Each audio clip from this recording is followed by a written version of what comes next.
বেশ কয়েকদিন ধরে তোমাদের সাথে কোনো মিনি ব্লগ শেয়ার করা সম্ভব হয়ে ওঠেনি, কারণ তোমরা তো সবাই জানো যে এখন এক্সামের সিজন চলছে। গতকাল থেকে আমাদেরও এক্সাম শুরু হয়েছে, তাই এক্সামের পড়া রেডি করার ফাঁকে ঠিক মিনি ব্লগটা শেয়ার করা হয়ে ওঠেনি। তবে ওই সময় একটু একটু সময় বের করে শুধুমাত্র রেগুলারিটি মেনটেন করার জন্য তোমাদের মাঝে সামান্য কয়েক শর্ট ভিডিও আপলোড দিতে পেরেছি। এখন আমরা এক্সাম সেন্টারে চলেছি কয়েকজন বন্ধু মিলে একটা মারুতি ভাড়া করে। তোমরা এখন এটা ভাবছো তো যে এরা এক্সাম দিতে যাচ্ছে তবু মোবাইলটা ছাড়ছে না। আসলে ছাড়লে কি করে হবে বলো, কারণ মোবাইলের মধ্যেই তো সব।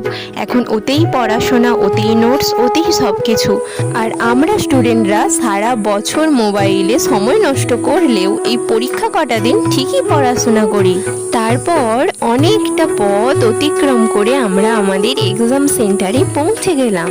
আর এখানে আসার পর মনটা ভীষণ ভালো হয়ে গেল। College gate, college building, college ground এবং কলেজের পুরো ক্যাম্পাসটা জুড়ে একটা মনোমুগ্ধকর পরিবেশ তৈরি করেছে। তারপর সুন্দর পরিবেশে শান্ত মাথায় সুস্থভাবে পরীক্ষা দিয়ে আমরা বাড়ি ফেরার জন্য বেরিয়ে পড়লাম। আর এইরকমই ছোট ছোট মিনি ব্লগ দেখার জন্য আমার চ্যানেলটিকে সাবস্ক্রাইব করে রেখো। আসছি আবার নেক্সট ভিডিওতে।